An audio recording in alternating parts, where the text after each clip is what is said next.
Shalom Bapak Ibu sekalian, kita bersyukur malam hari ini kita boleh tetap bisa bersekutu, beribadah, berdoa, memuji Tuhan. Dan biarlah momen-momen seperti ini boleh menguatkan kerohanian kita. Di tengah-tengah masa yang tidak mudah, mari kita kembali merenungkan bagian firman Tuhan. Dan sebelum kita membaca merenungkan firman Tuhan, mari kita kembali memohon pertolongan Tuhan, supaya Dia boleh memimpin, membimbing kita dalam pembacaan perenungan malam hari ini. Mari kita masuk di dalam doa. Bapa di dalam surga, kami bersyukur malam hari ini Tuhan boleh memberikan kami kesempatan sekali lagi kami boleh berdoa, memuji Tuhan, dan sebentar kami akan membaca, merenungkan kebenaran firman-Mu.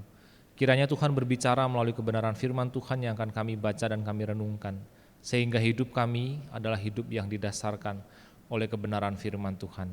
Kami menyerahkan Tuhan, pembacaan, perenungan firman Tuhan malam hari ini ke dalam tangan kasih kuasa Tuhan. Hanya di dalam nama Tuhan Yesus Kristus kami berdoa, kami memohon. Amin. Bapak Ibu sekalian, pembacaan kita malam hari ini terambil dari Filipi pasal yang keempat ayat yang ke-8 dengan tema pengudusan pikiran bagian yang kedua. Kalau minggu yang lalu kita dengan tema yang sama kita melihat dari perjanjian lama, maka malam hari ini tema yang sama pengudusan pikiran, tetapi mari kita melihat dari perjanjian baru. Filipi pasal yang keempat ayat yang ke-8, saya akan bacakan bagi setiap kita. Kebenaran firman Tuhan berkata demikian.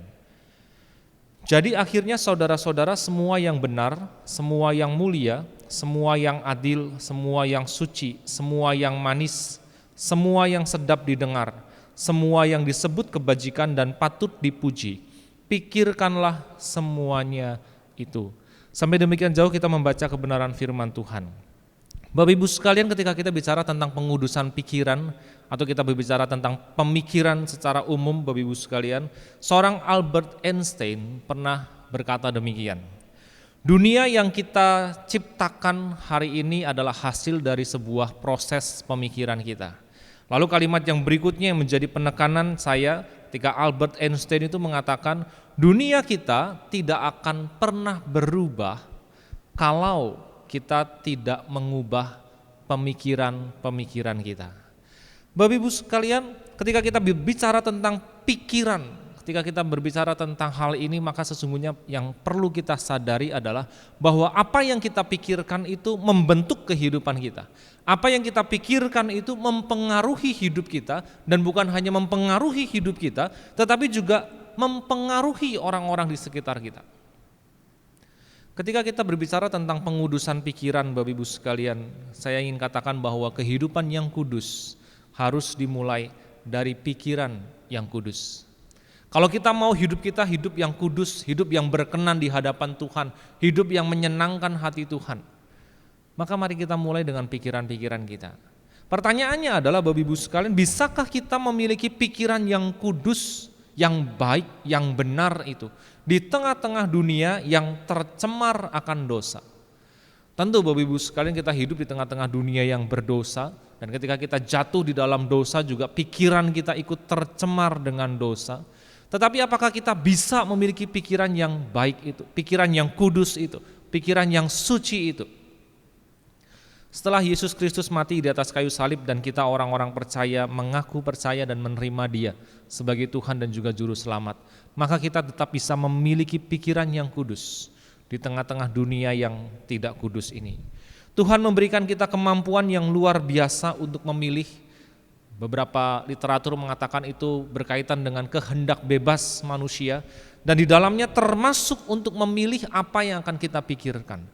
Jadi pikiran kita itu kita bisa setel, pikiran kita itu kita bisa pilih. Jadi tidak semua yang masuk di dalam pikiran kita itu bisa mempengaruhi pikiran kita. Kita bisa memilih bagian-bagian mana yang perlu kita pikirkan lebih dalam. Nah Bapak Ibu sekalian, ketika kita melihat bahwa kita bisa menyetel pikiran kita, pertanyaan berikutnya adalah apa yang seharusnya kita pilih untuk kita pikirkan di tengah dunia yang berdosa, di tengah pergumulan kita hari ini. Bapak Ibu sekalian, kebenaran firman Tuhan memberikan satu jawaban yang tepat. Nah, Filipi pasal yang keempat ayat ke-8 berkata demikian. Jadi akhirnya saudara-saudara, semua yang benar, semua yang mulia, semua yang adil, semua yang suci, semua yang manis, semua yang sedap didengar, semua yang disebut kebajikan dan patut dipuji. Paulus mengatakan dalam kalimat yang terakhir, pikirkanlah semuanya itu. Mari kita coba melihat bagian ini satu persatu Bapak Ibu sekalian. Ketika Paulus pertama-tama mengatakan semua yang benar, maka di sini kebenaran itu bukan menurut standar manusia, kebenaran itu bukan kebenaran moralistik, kebenaran itu bukan kebenaran yang bergantung kepada logisnya pemikiran manusia, tetapi kebenaran itu adalah menurut kebenaran standarnya Tuhan. Yesus sendiri dia mendeklarasikan bahwa dia adalah jalan dan kebenaran dan hidup. Itu Yohanes pasal yang ke-14 ayat yang ke-6. Bapak Ibu sekalian, jadi ketika kita bicara tentang kebenaran dalam konteks Filipi pasal yang ke-4 ayat yang ke-8, bukan bicara tentang kebenaran dari sudut pandang manusia, bukan kebenaran menurut standarnya manusia, tetapi kebenaran menurut standarnya Tuhan. Nah Bapak Ibu sekalian, seorang penafsir mengatakan demikian, mari kita berlatih, mari kita menguji pikiran kita, mari kita terus memeluk kebenaran yang sejati itu, sehingga pikiran-pikiran kita adalah benar di hadapan Tuhan. Kita tidak bisa memikirkan segala hal yang benar di luar Dia yang adalah kebenaran itu sendiri. Jadi ketika kita mau memikirkan tentang kebenaran Bapak Ibu sekalian, kita mesti kembali kepada Tuhan sebagai standar kebenaran hidup kita. Dan terutama kita juga bisa kembali kepada kebenaran firman-Nya, yang seorang teolog mengatakan itu adalah kebenaran yang diwahyukan, kebenaran yang dituliskan oleh Allah sendiri. Ketika kita bicara tentang kebenaran, kita tidak bisa melepaskan diri dari relasi kita dengan Tuhan, sang kebenaran yang mutlak itu. Nah Bapak Ibu sekalian, yang kedua ketika Paulus mengatakan semua yang mulia, memang sebenarnya ketika membaca kata mulia itu Bapak Ibu sekalian, dari seorang penafsir juga mengatakan sebenarnya kata ini lebih tepat diterjemahkan terhormat, karena ada pembandingnya yaitu 1 Timotius 3 ayat 8 dan 1 Timotius 3 ayat yang ke-11 itu bicara tentang diaken-diaken, tentang pelayan-pelayan Tuhan yang di situ dikatakan haruslah orang-orang yang terhormat. Nah Bapak Ibu sekalian, memang secara etimologi, asal usul kata, ilmu tentang mempelajari tentang asal usul kata Bapak Ibu sekalian, bahwa kata terhormat di dalam Filipi pasal yang ke-4 ayat yang ke-8 ada memiliki nilai kehormatan yang dikaruniakan oleh Allah terhadap orang tersebut, atau juga ada makna yang mengatakan bahwa hormat itu adalah seperti kita beribadah kepada Allah di dalam suasana yang penuh hormat. Nah Bapak Ibu sekalian, saya lebih setuju penafsiran yang kedua. Ketika kita melihat pikiran kita, ketika kita merefleksikan pikiran kita, adakah pikiran-pikiran kita itu adalah pikiran-pikiran yang terhormat, pikiran yang kita kondisikan sama seperti ketika kita beribadah kepada Tuhan dengan penuh rasa hormat. Artinya ketika kita tahu bahwa Tuhan mengetahui segala pikiran kita, kita dengan sadar, kita dengan sengaja menyetel pikiran kita untuk memikirkan hal-hal yang terhormat, bukan hal-hal yang buruk, bukan hal-hal yang memalukan, bukan hal-hal yang kotor di hadapan Tuhan dan tidak memuliakan nama Tuhan. Bapak Ibu sekalian, Paulus melanjutkan, mari kita juga pikirkan semua yang adil. Nah Bapak Ibu sekalian, ketika bicara tentang keadilan, memang keadilan adalah salah satu alat sarana untuk memaintain relasi antara manusia dengan sesamanya. Nah Bapak Ibu sekalian, yang di sini ketika kita melihat ada kata adil, maka adil dalam hal ini bukan saja berbicara tentang hukum, keadilan yang berdasarkan tentang kebenaran, tetapi adil di sini juga bisa mengarah kepada bagaimana kita berpikir secara seimbang di dalam pikiran kita sendiri. Contoh yang paling sederhana Bapak Ibu sekalian, ketika ada 2 orang atau 3 orang lebih bertikai satu dengan yang lainnya, maka yang paling wajar, yang paling natural, yang paling alami terjadi adalah orang yang satu selalu merasa lebih benar dibandingkan dengan orang yang lain. Begitu juga orang yang satu ini merasa lebih benar daripada orang lawannya itu. Nah Bapak Ibu sekalian, disinilah letak kita bagaimana kita harus belajar, kita berpikir secara seimbang, secara adil. Mungkin orang itu juga punya kebenarannya, saya juga punya kebenarannya, dan mari kita bicarakan secara seimbang, secara adil. Atau contoh sederhana yang lainnya Bapak Ibu sekalian, terkadang dalam masa-masa pergumulan, masa-masa pandemi seperti yang kita alami hari ini, kadang-kadang pikiran-pikiran kita juga tidak seimbang. Kenapa? Karena kita hanya memikirkan tentang diri kita sendiri. Kita menjadi orang-orang yang egois. Kita menjadi orang-orang yang pikirannya itu berpusat kepada saya dan saya dan saya. Padahal kita tahu bersama bahwa banyak orang di luar sana juga mengalami pergumulan, kesulitan. Tetapi adakah kita memikirkan mereka? Nah Bapak Ibu sekalian, itu contoh-contoh sederhana bagaimana kita berpikir secara adil, berpikir secara seimbang. Bukan hanya ngotot saya yang benar, orang lain salah. Bukan hanya lalu kita memikirkan diri sendiri secara egois, lalu kita melalaikan, kita melupakan kehidupan orang lain di sekitar kita. Bapak Ibu sekalian, lalu Paulus melanjutkan, bukan hanya semua yang adil, tetapi semua yang suci. Nah, kata suci dalam bagian firman Tuhan ini juga adalah kata yang sama yang digunakan dalam Matius 5 ayat yang ke-8. Berbahagialah orang yang suci hatinya, karena mereka akan melihat Allah. Nah, baguskan kata suci di situ dikaitkan dengan sebuah kemurnian, dengan sebuah kekudusan, dengan sebuah kebersihan. Bagaimana pikiran kita diarahkan kepada hal-hal yang seperti itu. Pikiran kita diarahkan kepada hal-hal yang murni, yang kudus, yang bersih. Sehingga apa yang kita pikirkan itu menghasilkan kehidupan yang murni, yang kudus, dan yang bersih tadi. Nah Bapak Ibu sekalian, memang ketika kita berbicara tentang pengudusan pikiran Bapak Ibu sekalian, itu tidak bisa dilepaskan dari kekudusan Allah sendiri.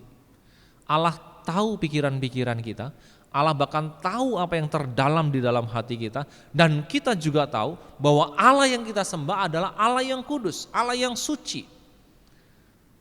Makanya ketika perjanjian lama mengatakan kuduslah kamu sebab aku kudus, seharusnya itu ada di dalam pikiran kita.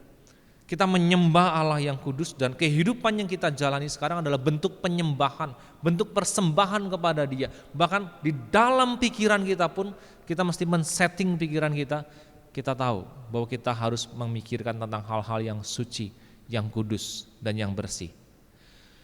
Bapak Ibu sekalian, Paulus melanjutkan semua yang manis. Nah Bapak Ibu sekalian, kembali manis ini ada banyak orang yang menerjemahkan sebagai kebaikan, sebagai bentuk keramahan. Jadi Bapak Ibu sekalian, keramahan dan kebaikan itu juga bukan hanya berbicara tentang attitude kita, perbuatan kita kepada orang lain, tetapi bagaimana kita di dalam pikiran kita juga memiliki keramahan, kita juga memiliki kebaikan, hal-hal yang dianggap manis dalam relasi manusia dengan sesamanya.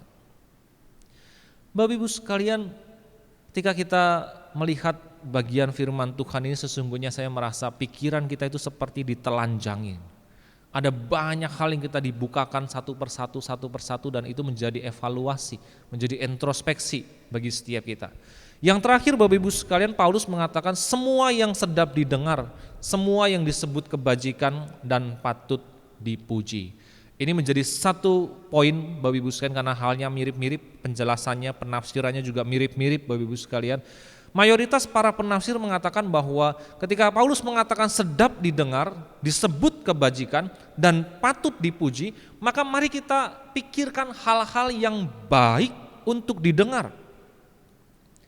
Bukan gosip, bukan mikirin tentang hoax, bukan mikirin tentang keburukan, kelemahan orang lain, ataupun sesuatu yang membuat orang yang mendengar apa yang kita katakan hasil dari pemikiran kita itu menjadi kurang nyaman, menjadi kurang baik ketika dia mendengar apa yang kita katakan.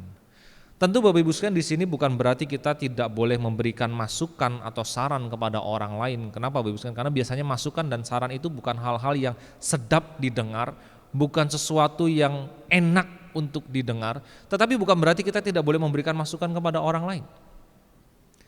Nah Bapak Ibu sekalian, saran atau masukan yang baik bagi saya selalu menghasilkan kebaikan.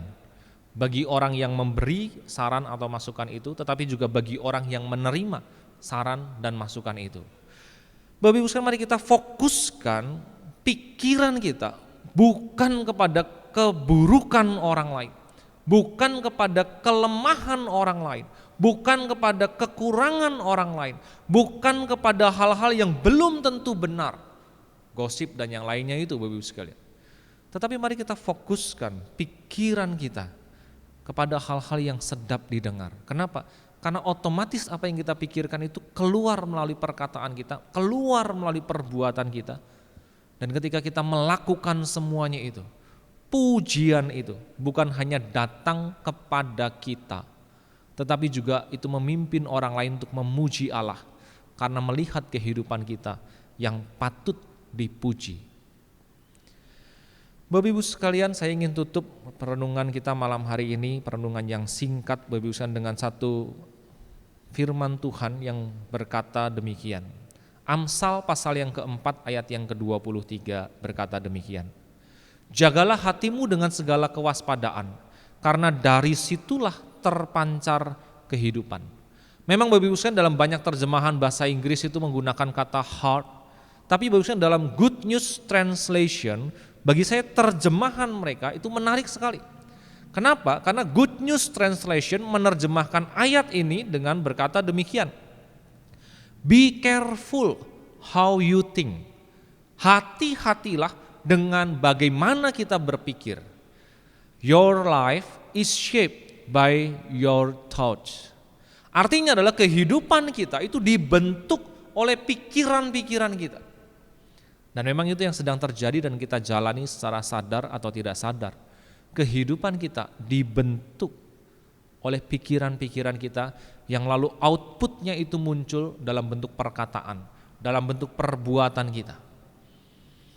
Kalau kita mau hidup, kita hidup yang kudus Bapak Ibu sekalian. Sekali lagi kita bicara tentang kekudusan hidup di masa-masa pandemi ini.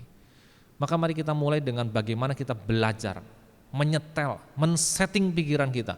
Itu adalah pikiran yang kudus, yang baik, yang tidak cemar, yang sesuai dengan kebenaran firman Tuhan yang dikatakan pikiran-pikiran yang benar, pikiran-pikiran yang mulia, pikiran yang adil, pikiran yang suci, pikiran yang manis, pikiran yang sedap didengar, pikiran yang disebut kebajikan dan patut dipuji.